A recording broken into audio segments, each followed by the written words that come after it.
Hello guys, welcome to XMB. My name is Amit and I welcome you all to the part 16 of our ongoing RBI Grade B 300 most important question series.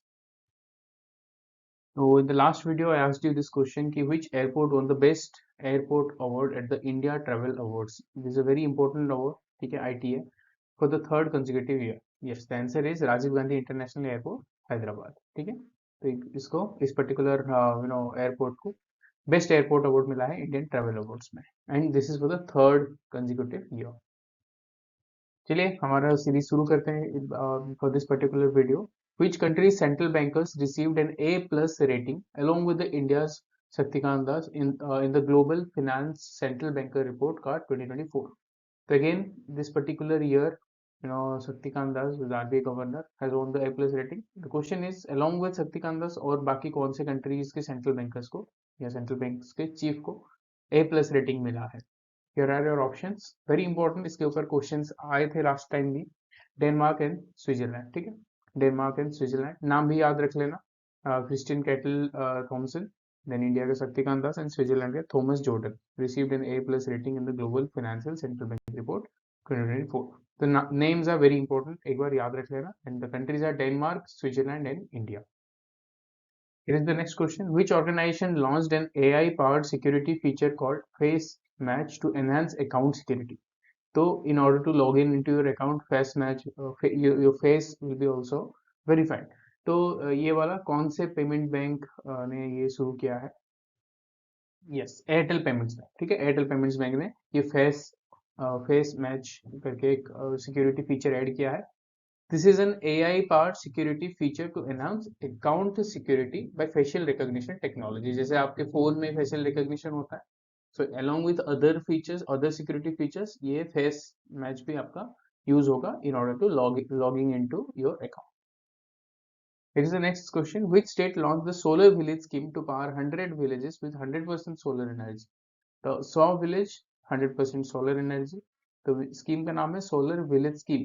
तो ये कौन से state government ने इसको launch किया है? Yes, the answer is Maharashtra, ठीक है, महाराष्ट्र।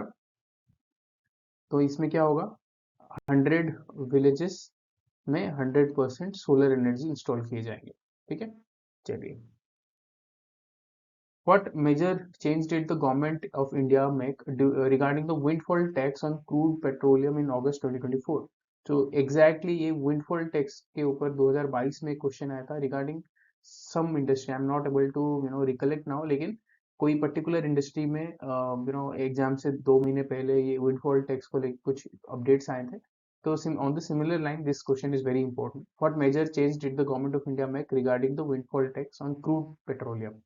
तो यहाँ पे आपका ऑप्शन आप देख पा रहे हो, answer is reduce the tax on tax to 2100 पर टन। तो ये रिडक्शन हुआ है, ठीक है। Government of India reduce the windfall tax on petroleum crude 2100 पर मेट्रिक टन फ्रॉम 4600 पर ton in August 2024. Coming to the next question, what new initiative did the Department of Agriculture and Farmers Welfare launch on National Space Day in August 2024? तो national space day में कौन सा नया initiative launch किया गया? By which department? Department of agriculture and farmers welfare, okay. तो this department comes under, did not to say, ministry of agri and farmer welfare, ठीक है। तो national space day we observe this on August 23rd, every year August 23rd, ठीक है। चलिए, इस साल का थीम भी आप एक बार याद रख लेना। इस साल का theme is touching lives while touching the moon,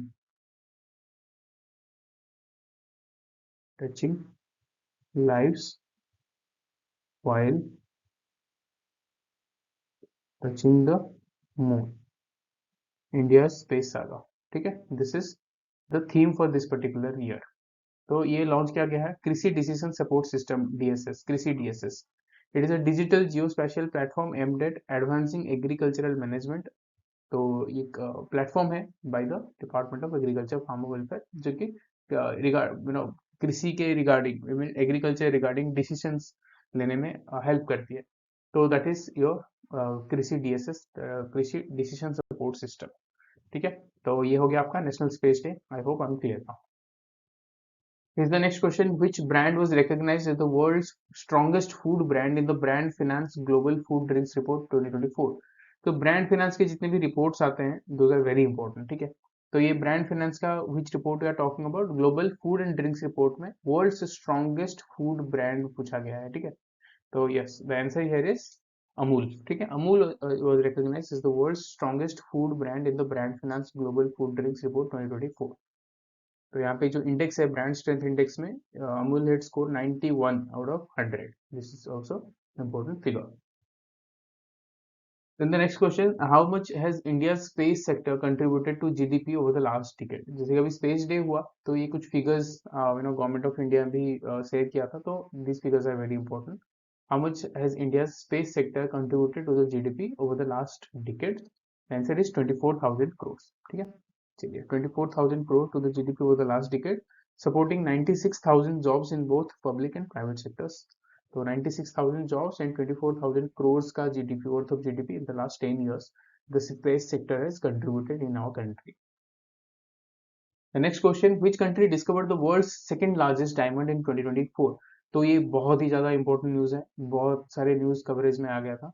people are aware कि somewhere in the African content ये हुआ है, लेकिन कंटिनेंट ये हुआ है, लेकिन you need to remember the exact country, ठीक है। तो बोस्टवाना, बोस्टवाना में 2492 carat diamond second largest in the world discover किया गया है। तो ये लुकारा डायमंड कॉर्पोरेशन है, उन्होंने ये किया है। तो उनके जो प्रेसिडेंट है उन्होंने एक प्रेस कॉन्फ्रेंस करके भी ये चीज दिखाया कि सेकंड लार्जेस्ट डायमंड वर्ल्ड का वहां पे मिला है, 2492 carat diamond. Coming to the next question, तो यहाँ पे आप देख सकते हो इन दिस पर्टिकुलर बोल्डेड वाला पार्ट जो है इसमें you need to replace any correction here, if there is no correction you need to choose E. University leaders are also pursuing policies to normalize campus-based education that emphasizes by universal vaccination of all college students. Envisages यहाँ पे क्या है, policies है, ठीक है। Policies तो ये तो नहीं होगा, तो ये तो हम निकाल ही देते हैं, right. That envisages universal vaccination of all college students, okay, ये हो सकता है। That envisages by universal vaccination at college student, नहीं, ये by seems unnecessary. envisaged by unnecessary है, that envisages into, ये भी unnecessary है, कोई सेंस ही नहीं बन रहा है। that envisages into universal vaccination of all students, so A should be the answer, that envisages, क्योंकि यहाँ पे we are talking about the policies, universal vaccination of all college students, so yes, correct answer is A. Here is the question, इसका answer आप comment section में बताना। Which sports event did Raunak Dahiya win a bronze medal? तो अभी recently रौनक दहिया ने bronze medal जीता, कौन से स्पोर्ट्स में? इसका आंसर आप मुझे कमेंट सेक्शन में बताना, ठीक है। तो आई होप ये वीडियो आपको अच्छा लगा and you are able to जज your preparation based on the questions we showed you in this video. Exams में और थोड़े ही दिन रह गए, तो prepare really well, attempt the mock test and revise. Do not forget to subscribe to our channel and press the bell. Prepare 50% faster with iExamB. In case of any queries, hello@iexamb.com पे आप हमें mail कर सकते हो। This is Amit signing off, मिलते हैं next video में।